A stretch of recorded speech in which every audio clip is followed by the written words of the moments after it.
Vamos a hablar de distintos temas que están ocurriendo en la contingencia. Nos acompaña en el estudio la ministra de Transporte, Gloria Hood, para ahondar en distintas temáticas y finalmente en los anuncios que se han dado en las últimas horas. Ministra, gracias por acompañarnos. Muchas gracias a ustedes por invitarme. Primero le quiero preguntar respecto a algo que ocurrió hace algunas horas. Tiene que ver con este anuncio de una nueva línea telefónica para denunciar acoso en el metro de Santiago. Cuéntanos de eso. Es muy importante y coincide con la promulgación con el despacho del proyecto de ley que sanciona como delito el acoso callejero, el acoso en lugares públicos. Esto es un fono denuncia para acoso sexual en la red de metro. Es el número 1488. Hay 6 personas dedicadas a operar este sistema. Ellos reciben denuncias tanto de la persona que se siente agredida como de cualquiera que quiera hacer una denuncia. Muchas veces la persona afectada no se atreve a denunciar, pero otro que lo ve sí lo hace. Las personas están en un centro en que además de recibir la llamada, tienen acceso instantáneo a las cámaras. La red de metro tiene del orden de 5.000 cámaras, tanto en las estaciones como dentro de los carros. Hay algunas centrales que están en Alameda y otras en Ñuñoa, la de las líneas 3 y 6, que es otro equipo, y tienen acceso, como digo, directo a las estaciones, de manera que ellos pueden incluso acercar la cámara, identificar a la persona, comunicarse con la gente de seguridad que está ahí mismo y eventualmente detener al agresor. Sin duda que visibilizar o generar mayores canales de denuncia es positivo, porque finalmente empodera también a las personas a que generen denuncias y que conduzcan finalmente a sanciones efectivas. Pero en este sentido, ¿cómo se va a enfatizar en la resolutividad de estos casos? Porque queda la impresión, y no sé si me comparte la visión, que la gente a veces desconfía de estas vías, de estos nuevos canales de denuncia, porque los casos no quedan en nada. Bueno, la idea aquí es, y por eso se ha trabajado en conjunto entre el Ministerio de la Mujer y Equidad de Género con la ministra Pla, la Policía de Investigaciones y el equipo de Metro, para capacitar a las personas en darle indicaciones a los denunciantes y canalizar su denuncia adecuadamente. ¿Existirá la cantidad de personas, el personal disponible para poder en el fondo atrapar a estas personas, detenerlas o llevarlos a un proceso? Sí, en el caso de poder identificar a alguien, como digo, es instantáneo, porque la persona puede recibir la denuncia, puede decir en qué carro de metro va, de manera que uno puede identificar en el mismo momento, en el carro en funcionamiento, al agresor y avisar a seguridad. Y el agresor puede ser identificado cuando baja del carro. ¿Y las cámaras se entienden como método de prueba? Las cámaras podrían ser método de prueba. Eso estamos viendo cuánto tiempo habría que guardar los videos, en fin, para tener ese respaldo, porque son volúmenes muy grandes de información, como digo, son 5.000 cámaras. Pero en un caso así, en que alguien flagrantemente sea detectado cometiendo uno de estos abusos o de los acosos, eso sí puede ser entregado como método de prueba a la persona. Pensando en esta iniciativa o en otras donde también se puedan utilizar las cámaras como eventual método de prueba, hay una brecha, me imagino, con la tecnología antigua. Me refiero a las líneas antiguas donde no hay cámaras al interior de los vagones, al menos lo que tengo conocimiento. No sé si me puede verificar si es que existe alguna posibilidad de extender esa tecnología hacia los trenes nuevos, hacia los trenes de las líneas más antiguas. Tienen menos, pero la cobertura de las líneas antiguas también es bastante amplia. También se pueden detectar en las mismas estaciones, también se puede identificar en qué carro viene el potencial agresor. Así es que tenemos, mira, es bien impresionante. Hoy día estuvimos con la ministra Pla y todos los equipos viendo el despliegue. La nitidez de las cámaras permite un seguimiento muy efectivo y, como digo, en línea con el personal de seguridad de las estaciones. Así que esperamos que esto realmente sea un aporte que permita a las mujeres, principalmente a las mujeres, esto es para hombres y mujeres.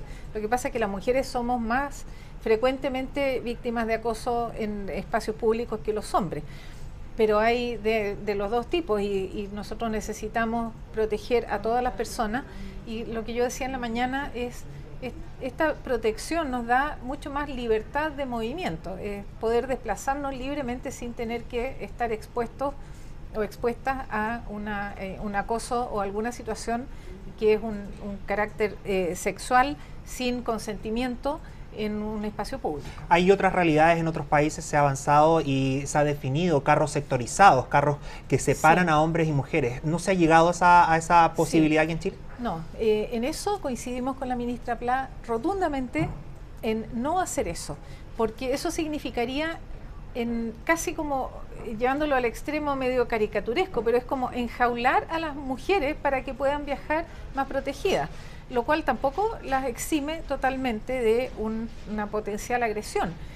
Hay también agresiones homosexuales, digamos, y que pueden ocurrir y si uno separa los carros. Así que es bien importante que uno pueda hacer su vida normal, que pueda sentirse protegida usando igual que el resto y que no haya que separar para proteger a las personas. Separar para proteger nos parece que es la peor de las alternativas. Ministra, la llevo a otro tema. La Cámara de Diputados aprobó y despachó al Senado la denominada Ley Uber, que busca regular el funcionamiento de las aplicaciones de transporte. ¿Está conforme con el proyecto? Sí, el proyecto, haciendo un poquito de historia, había un proyecto que estuvo casi 2 años en trámite en la Cámara y avanzó hasta el artículo 4. A mi juicio, no por falta de voluntad. Creo que trataba de abordar muchos temas, era muy complejo y por eso no avanzó tanto. En junio del año pasado nosotros decidimos ingresar una indicación sustitutiva, es decir, reemplazamos el proyecto anterior por uno nuevo de 16 artículos, mucho más simple, que apunta a lo estructural, que es la regulación de los servicios. Eso tuvo un trámite rápido en la Comisión de Transporte de la Cámara, yo le agradezco mucho a los parlamentarios, y de los 16 artículos, 14 fueron aprobados por unanimidad y 2 tuvieron votación, por ejemplo, 12 a favor, una abstención, 1 en contra, o 10 a favor y una abstención. Es muy mayoritario. Después pasó a la Comisión de Hacienda de la Cámara, donde fue aprobado por 11 votos a favor, 1 abstención y 0 en contra. Creo que llegamos a una propuesta que está, además de consensuada, bastante sólida, simple y aterrizada, que apunta principalmente a lo siguiente. Primero, a que las empresas se tienen que constituir en Chile como proveedor de servicios de transporte remunerado de pasajeros.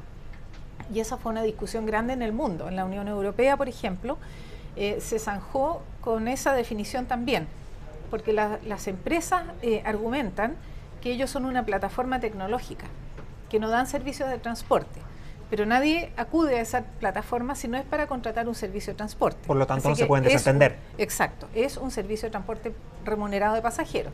Esa es una primera definición que es bien importante porque con eso las obliga a tener una oficina en Chile, un RUT en Chile, a su personal de trabajo de la oficina contratado. Tienen que tener alguna modalidad que establezca la relación entre ellos y los conductores. Por supuesto que se acogen a toda la normativa laboral y tributaria nacional. Así que esa pieza a mí me parecía muy fundamental. Y después hay exigencias para el servicio que van todas en beneficio de los usuarios.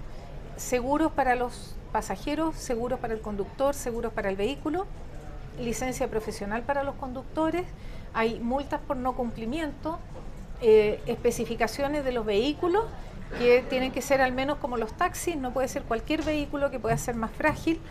Así que todo apunta, como digo, a lo más estructural. Se define un plazo de inscripción, no una cuota, sino un plazo en que se pueden registrar estos servicios. Requerimientos que en definitiva elevan el estándar. Exactamente, sí. Le quiero preguntar también por la aprobación, posterior a esta aprobación, había dudas respecto a un eventual congelamiento del parque de taxis. ¿Se descarta?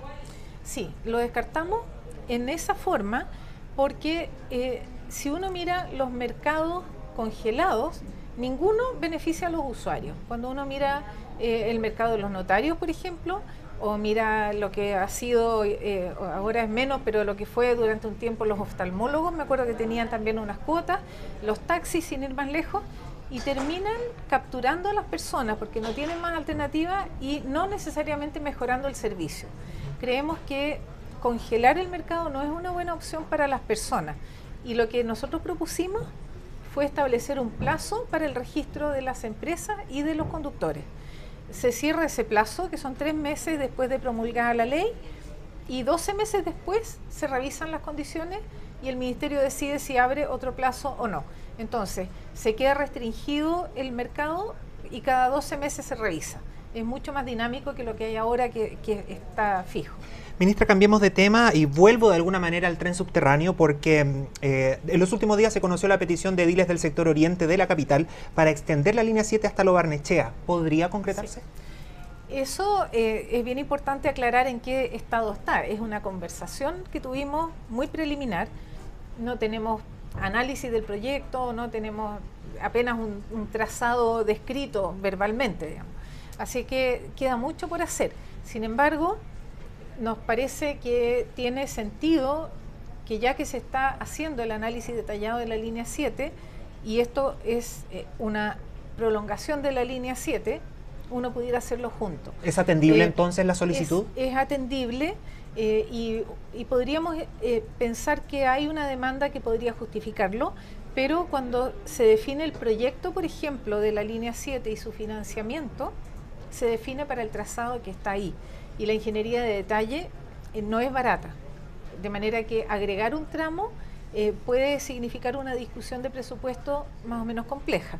Así que lo que vamos a hacer primero con los alcaldes es que con los datos que tenemos vamos a analizar la viabilidad en forma preliminar. ¿Y preliminarmente podría o existiría la ventana para ponderar la rentabilidad social asociada a este tema? Sí, con los datos que hay podríamos hacer una estimación preliminar de rentabilidad social. Dependiendo de lo que eso dé, uno puede avanzar un poco más y entonces hacer más fuerza por aumentar el presupuesto y hacer el estudio de la línea 7 con todo el trazado, incluyendo esta extensión.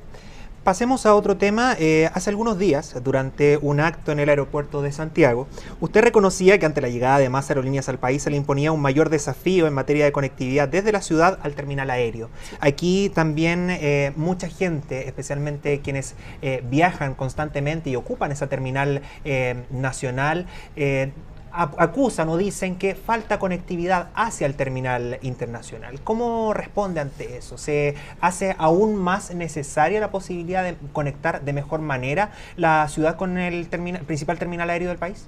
Eso es evidente, sin duda es muy necesario. Y no es una necesidad solo aquí en Santiago, es una necesidad que ha surgido en el mundo, que es la conectividad aeropuerto-ciudad. El auge de la aerolínea low cost y el acceso muy masivo de la población al transporte aéreo ha cambiado el formato y hace que sea necesario disponer de modos masivos para llevar a las personas al aeropuerto. Así que creo que tenemos ahí un déficit obvio, y si vamos a pensar en un aeropuerto de categoría mundial, no podemos no tener una conexión de buen nivel. Porque no hay que soslayar la cantidad, la inversión considerable que se está generando en ese emplazamiento en particular, en ese terminal aéreo. Por lo tanto, y quiero rematar con la pregunta esencial, ¿es todavía descartable o se puede insistir en descartar de plano la idea de una línea de metro al terminal aéreo de nuestro país, al Arturo Merino Benítez? No está previsto actualmente, pero cuando uno mira las proyecciones de tráfico del terminal para las dimensiones que está ahora programado en su versión, en la concesión nueva, sí hay una carga potencial que requeriría un modo masivo. No sé si metro es la solución, pero al menos una capacidad de transporte de dimensiones muy superiores a las que tenemos ahora. Se habla también, esa es una discusión que está un poco abierta todavía. Y dentro de las otras posibilidades, porque no se puede todo centrar en un tren subterráneo, también se habló de la posibilidad de un tren ligero a cargo de la empresa Engie. ¿Hay alguna alternativa que cree, ya sea esta u otra, mayor rentabilidad social para concretar en definitiva una vía de conexión? Sí, la rentabilidad social principalmente va a estar condicionada por los costos de la solución que se implemente, porque los pasajeros van a tener en cualquiera de las modalidades el mismo ahorro de tiempo, pero, por ejemplo, una solución subterránea es un poco más cara. Uno puede tener distintos subterráneos, o túnel minero, o puedes tener una cosa que se llama trinchera cubierta, que es de menor costo, o puede ser de superficie. Y si uno logra regular los costos, es posible que la demanda entonces justifique socialmente la inversión. En el caso del tranvía, la inversión es inferior a la que implicaría el metro. Tiene un inconveniente a mi juicio, que es el transbordo, porque se conecta con la línea de metro y eso implica bajar con el equipaje los que vengan en metro y pasar al otro modo. Así que, y eso en general no es apreciado por las personas cuando hay que cambiarse de modo. Así que todavía hay varias cosas abiertas, pero no tenemos mucho tiempo para darnos vuelta en los estudios, así que tenemos que decidir pronto. Pensando que sigue el crecimiento del aeropuerto de Santiago y existen dudas respecto a si, llegado el momento de la entrega total de todas sus etapas, va a poder dar abasto. ¿No se ha detonado el gatillador de inversión respecto al aeropuerto? No todavía, y está previsto que eso ocurra en unos años más, pero es evidente el crecimiento. Estamos creciendo en el transporte aéreo a tasas de más de 10% al año. Especialmente el tráfico nacional.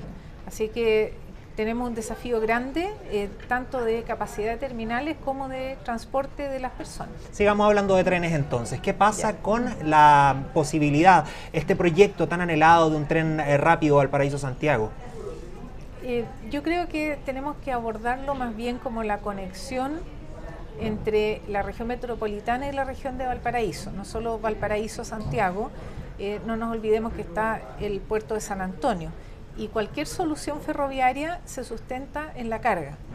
Tenemos una situación en Valparaíso en que el concesionario decidió usar la cláusula de salida del contrato de concesión, así que la empresa portuaria tomó la titularidad de la resolución de calificación ambiental para seguir adelante con el Terminal 2. Si Valparaíso no tiene un crecimiento de carga suficiente, es difícil que se justifique la conexión ferroviaria. Con los pasajeros solo no se sostiene. Entonces es muy importante sacar adelante el crecimiento portuario de Valparaíso para sostener también el crecimiento ferroviario, que nos parece fundamental. Y sin duda hacia San Antonio, con el proyecto del puerto de gran escala y la red logística de gran escala, es impensado que no tuviera una conexión ferroviaria de buen nivel. Para entonces clarificar, ¿están esperando a que se subsane la otra situación respecto al puerto de Valparaíso para poder avanzar en la propuesta de tren rápido? Están relacionadas, pero se puede avanzar en ambas cosas.